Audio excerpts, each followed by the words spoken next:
Hello everybody, I am Diksha Sharma and you are watching commerce.com. In this lecture we will study here levels of teaching. In our last lecture we had studied about nature and teaching characteristics और काफ़ी चीज़ें हमने वहाँ cover कर ली थी, लेकिन एक overview ही लिया था लेवल्स ऑफ टीचिंग का। और अब हम इन्हें और डीप पढ़ेंगे यहाँ पर, क्योंकि एक नेक्स्ट लेवल तक भी जो कॉन्सेप्ट है पूछा जा सकता है एग्ज़ाम में। सो उससे पहले आप चैनल को सब्सक्राइब कर दो if you are new and like this video.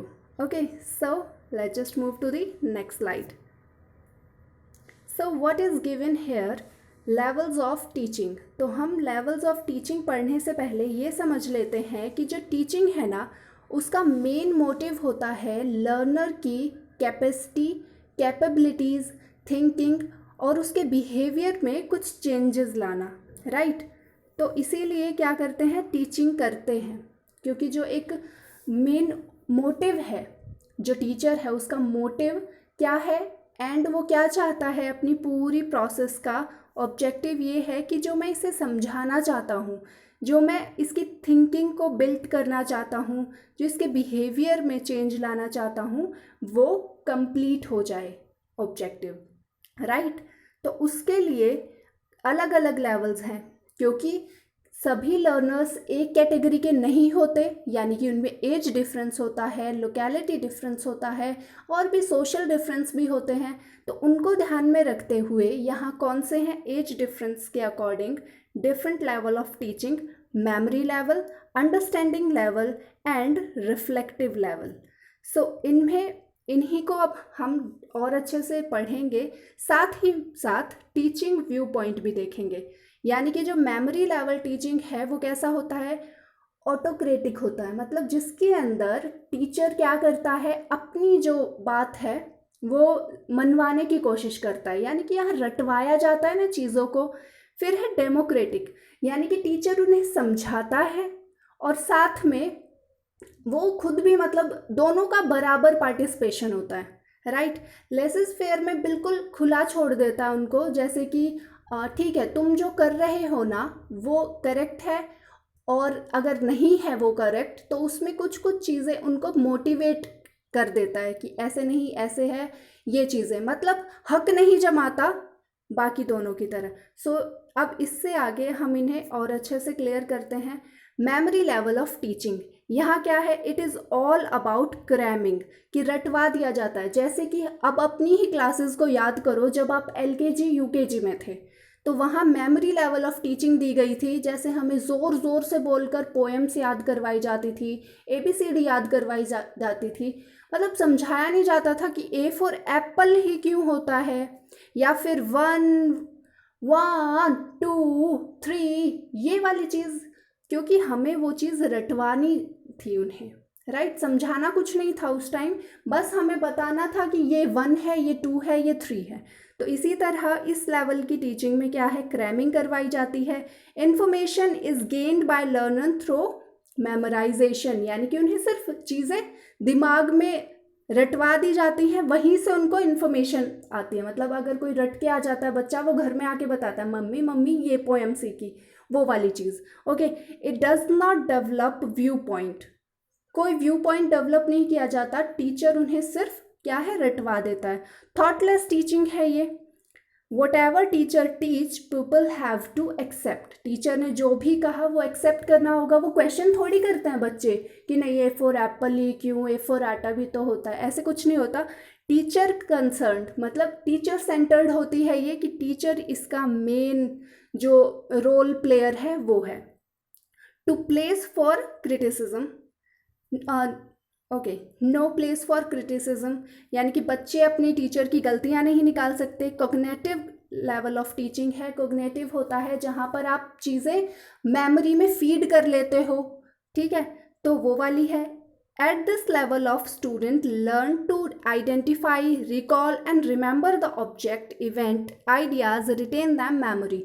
मतलब यहाँ पर टीचर, जो बच्चे हैं या लर्नर्स हैं, वो क्या करते हैं, वो चीज़ों को देखते हैं, उन्हें समझते हैं, समझ के मतलब कि अच्छा ये है, से अनार इस टाइप से होता है, ऐसे चीज़ों को देख लेते हैं, फिर उन्हें दिमाग में मेमोराइज कर लेते हैं, राइट। और जब भी ज़रूरत हो तो उन्हें रिकॉल करवा दिया जाता है। So it produce student with ability to retain the produced learned subject, यानी कि उन्होंने जो पढ़ा है ना उसे वो याद भी रख पाएँ, ये चीज़ भी यहाँ कंफर्म की जाती है। ओके अच्छा, ये लेवल ऑफ टीचिंग जो भी है, मेमोरी लेवल, ये किसने इंट्रोड्यूस किया? हार्बर्ट ने। ओके सो इसे क्या कहते हैं? हार्बर्ट model of memory level of teaching. उन्होंने इससे रिलेटेड एक मॉडल बना के दिया।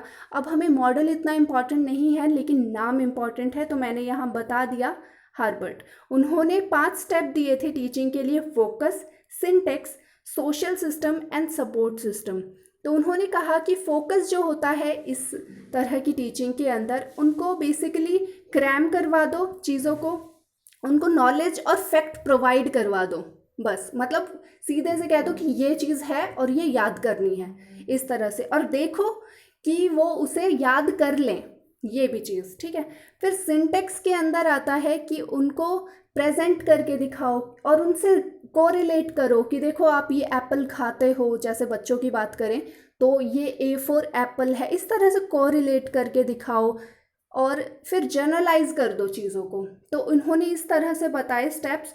सोशल सिस्टम है कि टीचर और बच्चा दोनों एक सोसाइटी का पार्ट है, तो टीचिंग जो होनी चाहिए वो उस सोसाइटी को ध्यान में रखकर ही होनी चाहिए, ठीक है। अब सपोर्ट सिस्टम से रिलेटेड है कि रिकॉल जो उन्होंने किया है, मतलब जो चीज़ याद की है उसको देखो कि वो रिकॉल कर पा रहे हैं, याद उनको है भी या नहीं, ये चीज़ है। ओके सो हमें इनको इतना फोकस नहीं करना, ये इंपॉर्टेंट था इसलिए मैंने थोड़ा सा बता दिया। Okay let's move to the next slide. यहाँ है अंडरस्टैंडिंग लेवल ऑफ टीचिंग। अब अंडरस्टैंडिंग लेवल ऑफ टीचिंग के अंदर हम पढ़ते हैं, हम अंडरस्टैंड कब करेंगे? जब हमें पहले से थोड़ी बहुत नॉलेज होगी, है ना। तो अंडरस्टैंडिंग लेवल के लिए ज़रूरी है कि आपके पास मेमोरी लेवल वाली टीचिंग हो, उसके बाद आपको अंडरस्टैंडिंग लेवल पे ले जाया जाता है। यहाँ मास्टरी की बात होती है, यानी कि जो टीचर है वो चाहता है कि अब बच्चा उस सब्जेक्ट में, उस नॉलेज में मास्टरी कर ले। The teacher explain the student about relationship between principle and facts them how they principle can apply. मतलब एक बार उनको प्रिंसिपल, फैक्ट्स ये सब बताता है और फिर उन्हें अप्लाई भी करवाना बताता है। फर्स्ट में क्या था, सिर्फ रटवा दिया था, अब उन्हें उन प्रिंसिपल्स को, जैसे कि आप, हमने बचपन में क्या 2 × 2 ये पढ़ा, लेकिन सिर्फ याद कर लिया, 2 एकम 2, 2 दूनी 4, 3 3 ऐसे करके सब कर लिया। लेकिन अब क्या, फिर हमें बताया गया कि 2 × 2 करते हैं, इस वजह से हुआ, ठीक है। 2 × 3 करेंगे तो इस वजह से कुछ और होगा, ये चीज़ें क्लियर हुआ। It improve more and more opportunity for student to develop skill and memory insight. तो इसमें ज़्यादा से ज़्यादा कोशिश की जाती है कि बच्चों को साथ में कुछ चीज़ें समझाई भी जाएं और कुछ चीज़ें याद भी करवाई जाएं, ठीक है। फर्स्टली पहले उनको थोड़ा सा कंटेंट प्रोवाइड करवा दिया जाता है जो उन्हें याद करना है, और उसके बाद उसे समझाया जाता है। थॉटफुल टीचिंग है कि क्योंकि यहाँ पर चीज़ें समझाई भी जा रही हैं, इसलिए इसे थॉटफुल भी बोल सकते हैं हम।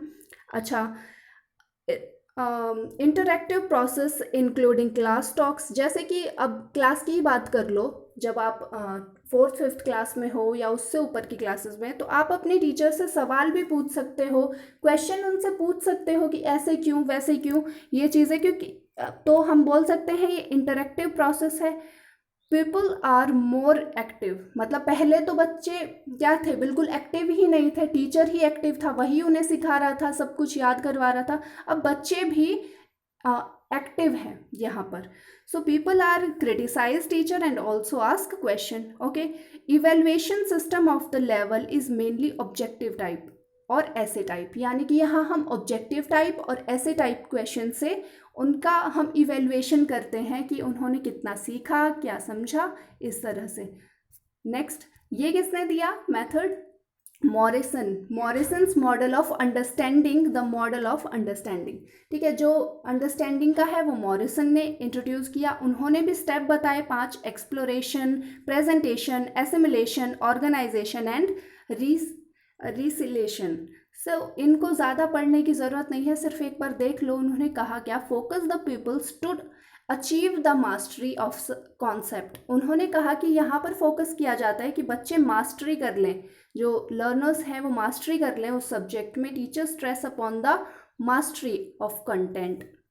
तो ये बात कही। अब हम चलते हैं नेक्स्ट स्लाइड के ऊपर।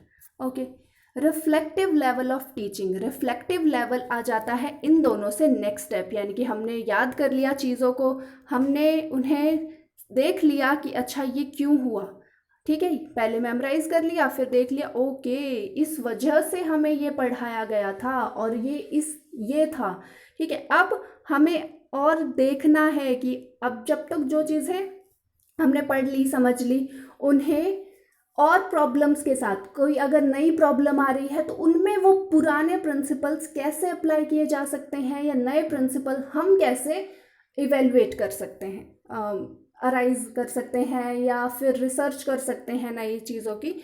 तो ये सारी चीज़ कहाँ है, रिफ्लेक्टिव में। तो सबसे अच्छी नॉलेज मानी जा सकती है एक हायर लेवल की, रिफ्लेक्टिव लेवल, जहाँ आप चीज़ों को क्वेश्चन करते हो कि ये ऐसा क्यों, मतलब प्रिंसिपल किसी और ने बनाए, वो आपने पढ़ लिया अंडरस्टैंडिंग में, लेकिन उन प्रिंसिपल्स पे भी यहाँ क्वेश्चन लगाओ, तो वो क्या है, रिफ्लेक्टिव।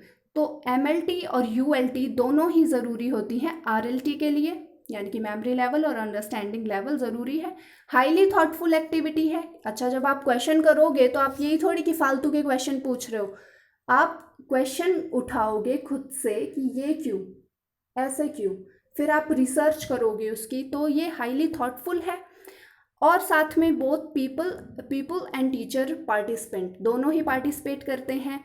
और this level produce insights, right, clear है ये। Identify the problems, define it and find solution. अच्छा, इसमें क्या होता है कि हम प्रॉब्लम्स को देखते हैं, डिफाइन करते हैं और उनके सोल्यूशन ढूंढते हैं।